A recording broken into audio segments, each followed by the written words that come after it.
नमस्कार। हेमराज भारती चैनल पर आप सभी का स्वागत है। प्रिय बंधुओं, यदि आपने अभी तक हमारे चैनल को सब्सक्राइब न किया हो, प्लीज़ हमारे चैनल को सब्सक्राइब करें। यदि कोई वीडियो पसंद आए तो लाइक करें और कोई सुझाव हो तो हमें कमेंट में अवश्य दें। और बंधुओं, बेल आइकन यानी घंटी सबसे ऊपर पहले आल वाली घंटी को अवश्य दबाएं, जिससे कि वीडियोज़ की नोटिफिकेशन आपको सबसे मिलती रहे। धन्यवाद। नमस्कार। हेमराज भारती। करना तथा उसकी आज्ञा का पालन करना है। जो व्यक्ति प्रत्यक्ष कृष्ण भगवान मत स्वीकार करता है वह भगवान की आज्ञा के प्रति बताया कि वर्तमान समय आज क्या है और कल क्या होगा। तो आने वाला जो कल होगा वो बहुत ही श्रेष्ठ देवी देवताओं की दुनिया होगी। क्या होगी? देवी देवताओं की। हाँ, ये मनुष्यों की दुनिया समाप्त होगी। इसके लिए आप देख भी रहे हो, तैयारी चल रही है। क्या देशों में युद्ध चल रहा है मालूम है आपको? गलियन में नहीं, मैं आपको गिनाता हूँ। रूस का और यूक्रेन का तो चल रहा है, बहुत लंबा समय हो गया, लेकिन अभी तक रूस जीत नहीं पाया है यूक्रेन। देख रहे हो आप जी, कंटिन्यूअस चल रहा है जी। अब नया युद्ध खुल गया है खाड़ी में, ईरान का और इजराइल का। बहुत भयंकर युद्ध चल रहा है। उधर चाइना और ताइवान का। ये मामूली बात मत समझिए, ये प्रकृति के अंदर बहुत बड़ा परिवर्तन होने वाला है जी। जब इतने बॉम्ब्स ब्लास्ट होंगे तो नेचर का संतुलन बिगड़ जाएगा। पढ़े लिखे लोग जो होते हैं वो समझ जाते हैं कि जरूर ये बात सत्य है कि परमात्मा इस सृष्टि पर आकर के कोई प्रेरणा दे रहा है।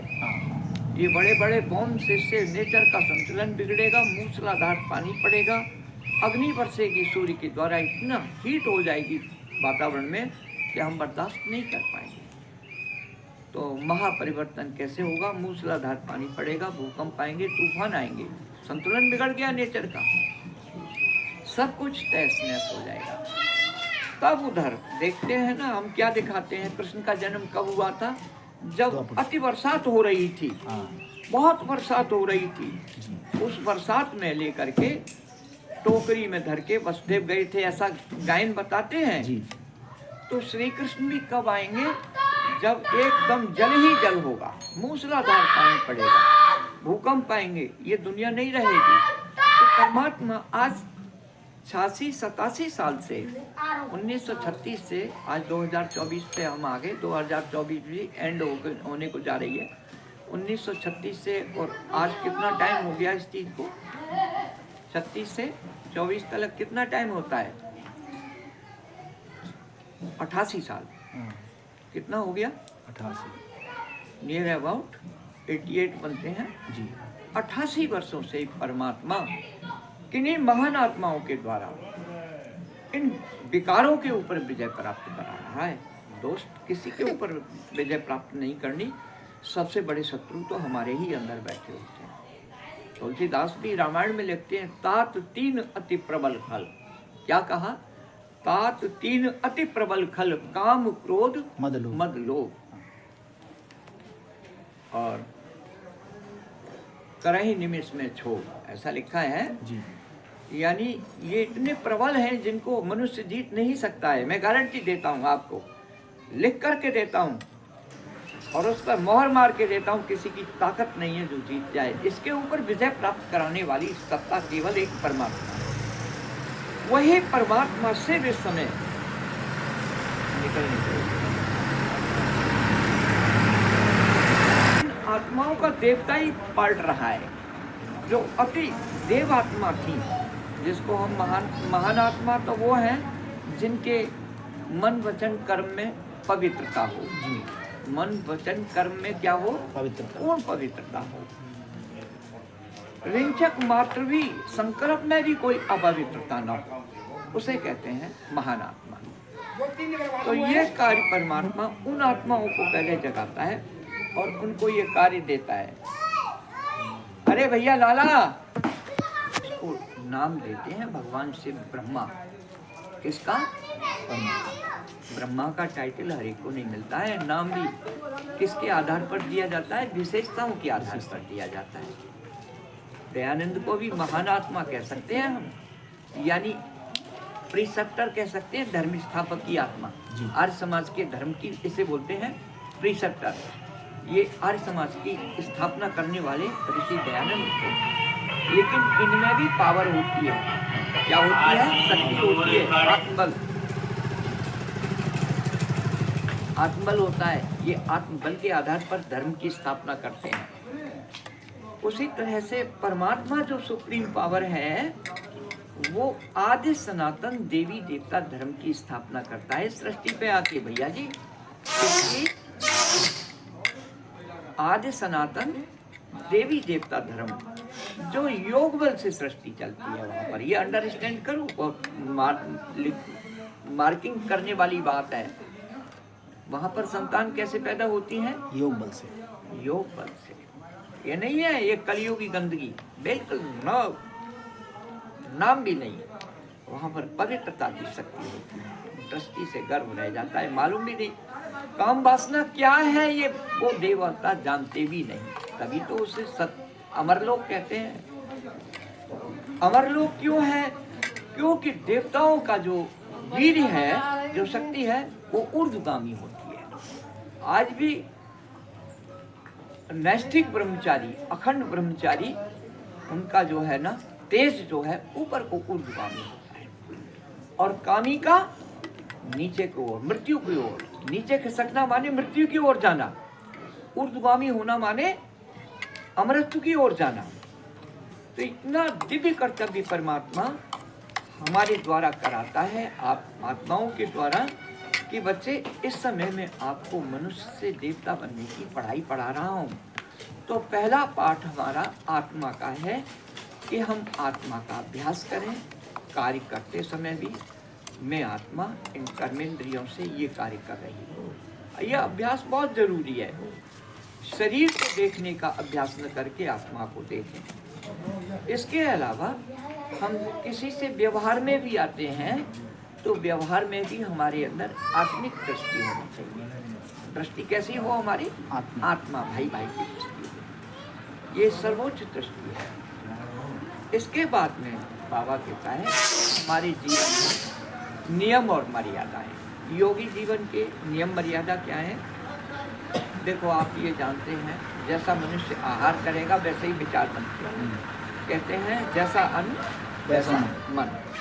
लेकिन उन लोगों ने तो इसको कहने तलक रखा है। अब बहुत से लोग ऐसा भी है, शुद्ध भोजन खाते हैं, उसी को शुद्ध समझ लेते हैं। नहीं, भोजन जब शुद्ध माना जाता है जब हम शुद्ध और पवित्र जीवन को रखें और पवित्र विचारों में ही भोजन को हम बनाएं।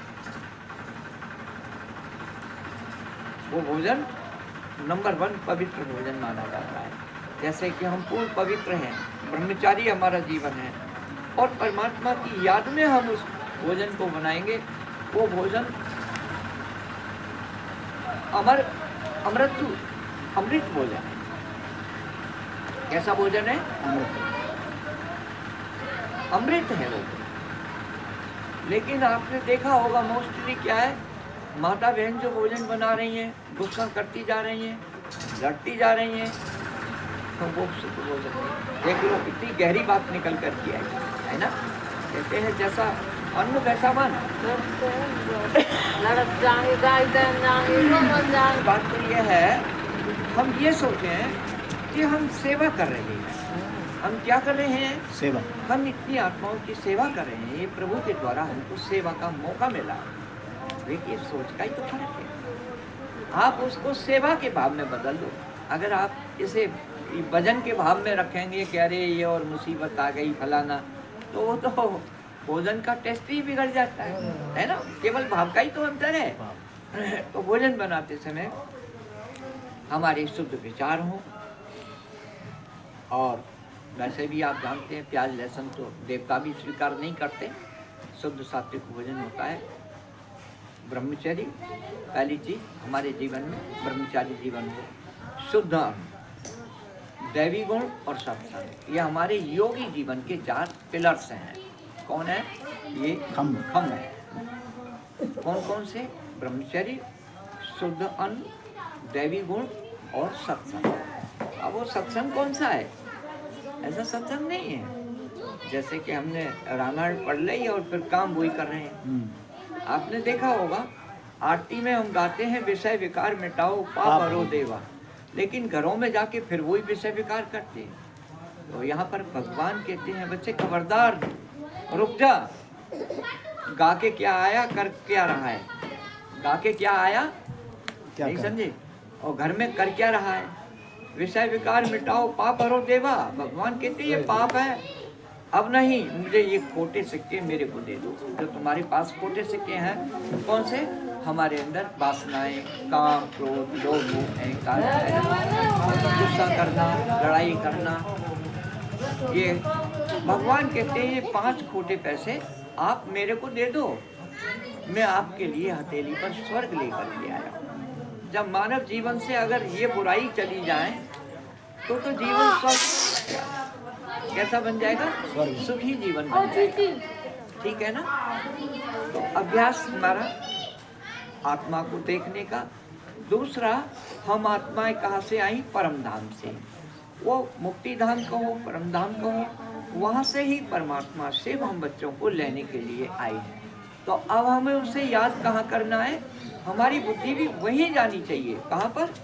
एकदम परम धाम में चली जाए, संकल्प में, सेकंड में चली जाए, और उस पिता परमात्मा की ज्योति, परम ज्योति की किरणें मुझ आत्मा के ऊपर उतर रही हैं और उस किरणों के द्वारा मेरे सभी पाप जल रहे हैं। ये हमें फीलिंग्स करनी है। क्या करनी है? एहसास करना, महसूस करना। अब ये तो अपने ऊपर है, आप कितना करते हैं, हम कितना करते हैं। हमारी इतनी प्रीत बुद्धि हो जो परम ज्योति से एकदम हमारी बुद्धि जाकर के चिपक जाए, उससे प्यार होता है, उससे हम अपने मन में बसा लेते हैं। तो गीता के भगवान कहते हैं मन मना भव मध्याजी।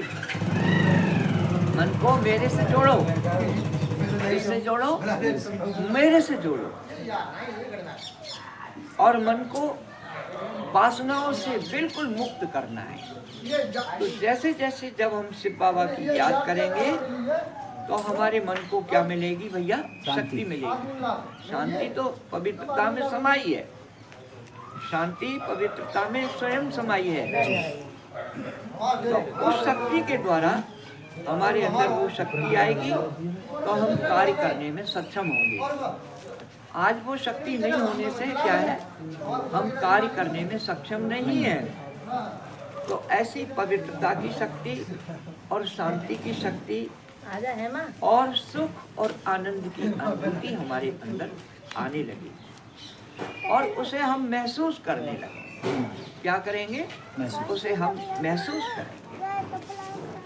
तो जितना जितना हम बाबा की याद में एकाग्र बुद्धि,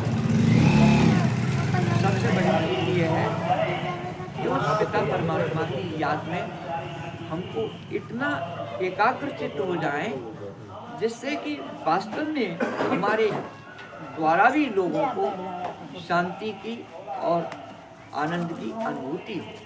ठीक है ना? ये प्रैक्टिकल का ज्ञान है, कहने तलक का नहीं है। अब ये अपनी अपनी मानसिकता के ऊपर है कि हम अपने मन को परमात्मा की याद में कितना टिका पाते हैं। लेकिन गीता में भगवान ने क्या कहा है कि मन जो है ना कैसा है? चंचल। हाँ, मन को चंचल कहा है, लेकिन भगवान कहते हैं मैं तेरे मन को भी कैसा बना दूंगा? सुमन बना दूंगा, फूल बना दूंगा। हम उसकी याद से ही तो शक्ति लेंगे। तो भगवान ने कहा इन पर विजय प्राप्त करने के लिए मेरी योग बल चाहिए। क्या चाहिए भैया? योग बल। योग बल, जैसे योग बल कहते हैं, जिसे याद का भी बल कहते हैं। तो हम बड़े प्यार से और एकाग्र होकर के उस परम पिता शिव की याद में रहें। उसका परिचय भी हमको इसी समय प्राप्त होता है। परमात्मा शिव ने जो अपना परिचय दिया, क्या परिचय दिया? मेरा नाम है शिव। दुनिया के लोग मुझे प्यार से क्या कहते हैं? बाबा। क्या कहते हैं? बाबा। शिव बाबा। और मेरा धाम कौन सा है? परम धाम। कौन सा धाम है? परम धाम। हाँ, सर्वोच्च धाम है। तो परमात्मा के बारे में हम क्या कहते हैं? ऊंचा तेरा नाम, ऊंचा तेरा काम और ऊंचा तेरा धाम। नाम भी ऊंचा, काम भी ऊंचा और धाम भी ऊंचा। उसका कर्तव्य क्या है? धरती पर आकर के आदि सनातन देवी देवता धर्म की स्थापना करना। जो धर्म प्राय लोप हो गया था, उस धर्म की स्थापना के लिए उस धर्म की स्थापना के लिए मुझको आना पड़ता है। तो ये धर्म गिलानी का भी समय चल रहा है, परमात्मा का दिव्य कर्तव्य भी चल रहा है। लेकिन एक बात और कही गीता में, मनुष्याणाम सहस्रेषु काचित् जयति सिद्धिये यत् कामपि सिद्धानां कश्चित् मामेति तत्त्वतः। अर्जुन, मुझे हर एक कोई नहीं पहचान सकता। नमस्कार, हेमराज भारती चैनल पर आप सभी का स्वागत है। प्रिय बंधुओं, यदि आपने अभी तक हमारे चैनल को सब्सक्राइब न किया हो, प्लीज़ हमारे चैनल को सब्सक्राइब करें। यदि कोई वीडियो पसंद आए तो लाइक करें और कोई सुझाव हो तो हमें कमेंट में अवश्य दें। और बंधुओं, बेल आइकन यानी घंटी सबसे ऊपर पहले आल वाली घंटी को अवश्य दबाएं, जिससे कि वीडियोज़ की नोटिफिकेशन आपको सबसे मिलती रहे। धन्यवाद। नमस्कार। हेमराज भारती।